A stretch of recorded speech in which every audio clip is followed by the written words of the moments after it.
Hi guys, ഞാൻ നിങ്ങളുടെ സ്വന്തം കുട്ടി ഡോക്ടർ. അപ്പം ഇന്ന് നമ്മൾ ആക്ച്വലി തീർത്ഥാടനത്തിനാണ് കേട്ടോ പോകണേ. നമ്മൾ തിരുപ്പതി ബാലാജീനെ കാണാൻ പോവാണ്. കുറേ നാളായിട്ടുള്ള ആഗ്രഹമാണ്. പിന്നെ വാവയ്ക്ക് ഒരു വയസ്സ് കഴിഞ്ഞിട്ട് അവന് തല മുണ്ടനം ചെയ്യണമെന്ന് വിചാരിച്ചിട്ടുണ്ടായിരുന്നു. ഞങ്ങൾ ആക്ച്വലി ഈവനിങ് ഇറങ്ങിയ 6-7 ഒക്കെ ആകുമ്പോൾ പിന്നെ കുഞ്ഞ് കിടന്ന് ഉറങ്ങി. ഇതേ രാവിലെ അപ്പോഴേക്കും അവനെ എണീറ്റു. നമ്മൾ ഈ ഗുരുവായൂർ തന്നെയുള്ള ജി ട്രാവൽസ് എന്ന് പറഞ്ഞ അവരുടെ വണ്ടി റെൻറ്റ് ചെയ്തിട്ടാണ് പോയത്. ഇത് 12 സീറ്ററാണ്. ഞങ്ങൾക്ക് 50,000 ആണ് ആയത് കേട്ടോ, അപ്പ് ആൻഡ് ഡൗൺ ആയിട്ട്. അവർ തന്നെയാണ് ആക്ച്വലി അവിടെ ഹോട്ടൽ റൂമൊക്കെ അറേഞ്ച് ചെയ്ത് തന്നത്. പിന്നെ ഉള്ളിൽ കയറാൻ അവർക്ക് പറ്റില്ല, പക്ഷെ കാണിച്ചു തരാൻ വേണ്ടിയിട്ടൊരു ഗൈഡും കൂടി ഉണ്ടായിരുന്നു. ഇതേ ഞങ്ങളൊരു 8-9 ഒക്കെ ആയപ്പോഴേക്കും ഹോട്ടൽ റൂമിലെത്തി. ഭീമാസ് എന്നാണ് ഇതിൻ്റെ പേര്. നല്ലതായിരുന്നു കേട്ടോ, നല്ല റൂമായിരുന്നു.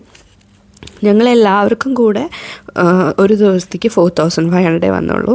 അതാണ് ആ ചേട്ടൻ, ഗൈഡെന്ന് വേണമെങ്കിൽ പറയാം. എത്തിയപ്പോൾ അച്ഛൻ വന്നിട്ടുണ്ടായിരുന്നില്ല. അപ്പോൾ അച്ഛനെ വീഡിയോ കോൾ ചെയ്ത് കാണിച്ചു കൊടുക്കുകയാണ് കേട്ടോ സ്ഥലം. ഇതാണ് നമ്മുടെ റൂം. നല്ല സ്പേഷ്യസ് റൂമാണ് കേട്ടോ. ഒരു കയറി ചെല്ലുമ്പോൾ തന്നെ ഒരു കോമൺ ഏരിയ ഉണ്ട്. പിന്നെ 2 റൂംസ് ഉണ്ട്. ഞാനും മിച്ചിയും അമ്മയും അപ്പുറത്ത് കിടന്നു, അച്ഛനും അമ്മയും ഇപ്പുറത്ത് കിടന്നു. പിന്നെ 2 ബാത്റൂമുള്ളതുകൊണ്ട് നമുക്ക് കുളിക്കാനും ഡ്രസ്സ് ചെയ്യാനൊക്കെ സൗകര്യമായിരുന്നു.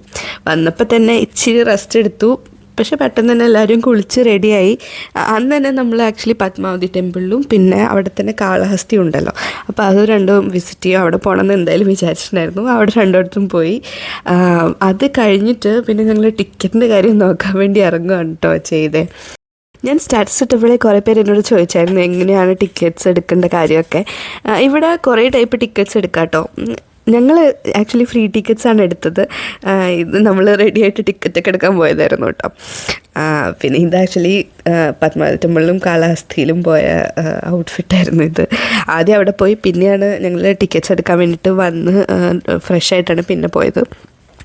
ഈവനിങ് ആയപ്പോഴാണ് ടിക്കറ്റ് എടുക്കുന്നത്. നമ്മൾ ഫ്രീ ടിക്കറ്റ്സ് എടുത്തത് ഞാൻ പറഞ്ഞല്ലോ. അത് നമ്മുടെ ഹോട്ടലിൻ്റെ പുറകിൽ തന്നെ വിഷ്ണു നിവാസ് എന്ന് പറഞ്ഞൊരു സംഭവമുണ്ട്. ഒരു ഹോട്ടൽ തന്നെയാണ്. പിന്നെ അവിടെ റെയിൽവേ സ്റ്റേഷനുണ്ട്. അപ്പോൾ അവിടെ നമുക്ക് ഫ്രീ ടിക്കറ്റ്സ് എല്ലാ ദിവസവും വൈകുന്നേരം കൊടുക്കും. അത് ഉച്ചയൊക്കെ ആകുമ്പോഴേക്കും നല്ല തിരക്കായിരിക്കും തോന്നും. നമ്മൾ പോയ സമയത്ത് ഒരു 5:36 ആകുമ്പോഴേക്കും തിരക്ക് ഭയങ്കര കുറവാണ്. ഞങ്ങൾക്ക് ഒരു 5 മിനിറ്റ്സിൽ ടിക്കറ്റ്സ് കിട്ടിയിട്ടോ എല്ലാവർക്കും. ടിക്കറ്റ് കിട്ടിയ സന്തോഷത്തിൽ നടന്നു വരുവാണ്. അപ്പോൾ ഭഗവാനെ കണ്ടു. പിന്നെ ഭഗവാൻ ആനകളൊക്കെ ഉണ്ടായിരുന്നു. ആ ആനകളെ കണ്ടു. കിക്കുവിനെ അനുഗ്രഹിച്ചു. കിക്കുവിന് ഭയങ്കര സന്തോഷമായിട്ടോ. കിക്കുവിന് ആനകളെ ഭയങ്കര ഇഷ്ടമാണ്. അവൻ സ്റ്റണ്ണായിട്ട് നിൽക്കുകയാണ്. അപ്പം അതാണ് ഫ്രീ ടിക്കറ്റ്സ്. ഞങ്ങൾ ഫ്രീ ടിക്കറ്റാണ് എടുത്തത്. പക്ഷേ അത് ഇച്ചിരി റിസ്ക്കാണ്. കിട്ടില്ല ഡൗട്ട്. അങ്ങനെ റിസ്ക് എടുക്കാൻ താല്പര്യമില്ലെങ്കിൽ നമുക്ക് സ്പെഷ്യൽ ദർശൻ ടിക്കറ്റ്സ് എടുക്കുക. അത് 300 രൂപയുള്ളൂ. അത് ആക്ച്വലി നിങ്ങൾ ഓൺലൈൻ ബുക്ക് ചെയ്യായിരിക്കും നല്ലത്. 3 months മുന്നേ ഒക്കെ ക്ലോസ് ആവും. അപ്പം നിങ്ങൾ നേരത്തെ എടുത്തോളൂ. പിന്നെ ഉള്ളത് ഈ സേവ ടിക്കറ്റ്സ് ആണ്. കല്യാണ സേവ അങ്ങനെ അതൊക്കെ അവരുടെ വെബ്സൈറ്റിലുണ്ട്. അപ്പോൾ സേവ ടിക്കറ്റ്സ് എടുത്താൽ നിങ്ങൾക്ക് കാണാം. പിന്നെ ഹോമമുണ്ട്, ശ്രീനിവാസ ഹോമം അങ്ങനെയൊക്കെ പറഞ്ഞിട്ട്. അത് 2,500 സംതിങ് ഒക്കെയാണ്. അതുണ്ട്. ഇത് ഞങ്ങൾ ആക്ച്വലി രാവിലെ ഇറങ്ങാൻ നിൽക്കുകയാണ് കേട്ടോ. അപ്പം ഇങ്ങനെ സംസാരിക്കുന്നതാണ്. പിന്നെ ഒരു ഓപ്ഷൻ എന്ന് വെച്ചാൽ VIP ദർശൻ. അത് നമ്മൾ എടുക്കുകയാണെങ്കിൽ 10,500 ഒരാൾക്ക് ഡൊണേഷൻ പോലെയാണ്. അങ്ങനെ കൊടുത്തിട്ട് ഒരാൾക്ക് 10,500. അപ്പോൾ ഇച്ചിരി കോസ്റ്റ്ലി ആയിരിക്കും. അപ്പോൾ അങ്ങനെ വേണമെങ്കിൽ എടുക്കാം. അതാകുമ്പോൾ പെട്ടെന്ന് കയറാം. ക്യൂ കുറവാന്നൊക്കെ പറയുന്നുണ്ട്. പക്ഷേ എനിക്കറിയില്ല, ഞാൻ കയറാത്തതുകൊണ്ട് ചിലപ്പോൾ ആയിരിക്കും. അത് പിന്നെ നമുക്ക് റെക്കമെൻഡേഷൻ വഴിയും ആ സെയിം സംഭവം കിട്ടും. എന്നുവെച്ചാൽ ആരുടെയെങ്കിലും റെക്കമെൻഡേഷൻ ഉണ്ടെങ്കിൽ. കുഞ്ഞും വന്നു. ഞങ്ങളിത് രാവിലെ കുളിച്ച് ഇനിയിപ്പോൾ തിരുപ്പതി ഭഗവാനെ കാണാൻ പോവാണ് കേട്ടോ. നമ്മൾ ഈ മല കയറുമ്പോഴേ നമ്മൾ ചെക്ക് പോസ്റ്റിൻ്റെ അവിടെ ഇറങ്ങണം. ഞങ്ങളിത് ചെക്ക് പോസ്റ്റിൻ്റെ അവിടെ ഇറങ്ങി. അപ്പോൾ വണ്ടി ചെക്ക് ചെയ്യും, വണ്ടി ബാഗ്സൊക്കെ ചെക്ക് ചെയ്യും. നമ്മളും ഒരു ചെക്കിങ് പ്രോസസ്സ് പോകണം. അപ്പോൾ അവിടെ നിന്ന് ഞങ്ങൾ 2-3 പിക്ചേഴ്സൊക്കെ എടുത്ത് അതാണ് ഈ കാണുന്നത്. എന്നിട്ട് ഞങ്ങൾ നേരെ മുണ്ടനം ചെയ്യുന്ന സ്ഥലത്ത് പോയി. ഇത് തലമുണ്ടനം ചെയ്യുന്ന സ്ഥലമാണ്. ഞാൻ വാവനെ ഉറക്കി ആക്ച്വലി. പിന്നെ ഉറങ്ങുകയാണെങ്കിൽ കറിയില്ലല്ലോ എന്ന് വെച്ചിട്ട് അതുപോലെ തന്നെ സംഭവിച്ചു. ഉറങ്ങി. പക്ഷെ ആദ്യം ഇച്ചയാണ് വാവനെ കൊണ്ട് ഇരുന്നത്. അവൻ ചെറുതായിട്ടൊന്ന് ഇച്ച തട്ടിയപ്പോഴേക്കും ഉറങ്ങി കേട്ടോ. ഉറങ്ങിയതുകൊണ്ട് ഫസ്റ്റ് ഹാഫ് നല്ല പീസ്ഫുള്ളായിരുന്നു. ഈ ചേട്ടനാണ് വാവയുടെ മുടി വെട്ടിയത്.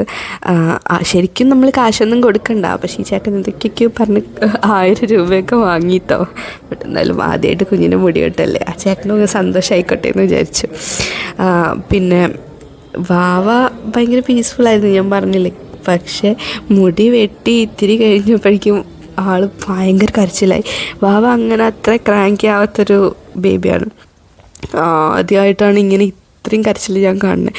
എനിക്കും ഭയങ്കര സങ്കടമായി. ഇതേ കണ്ടോ, എന്നിട്ടും ചിരിക്കണൊക്കെ ഉണ്ട്. ബട്ട് നിങ്ങൾക്ക് കരച്ചിൽ കേൾപ്പിച്ചോട്ടെ. എനിക്ക് ഭയങ്കര വിഷമമായി വാവ അങ്ങനെ കരഞ്ഞപ്പോൾ.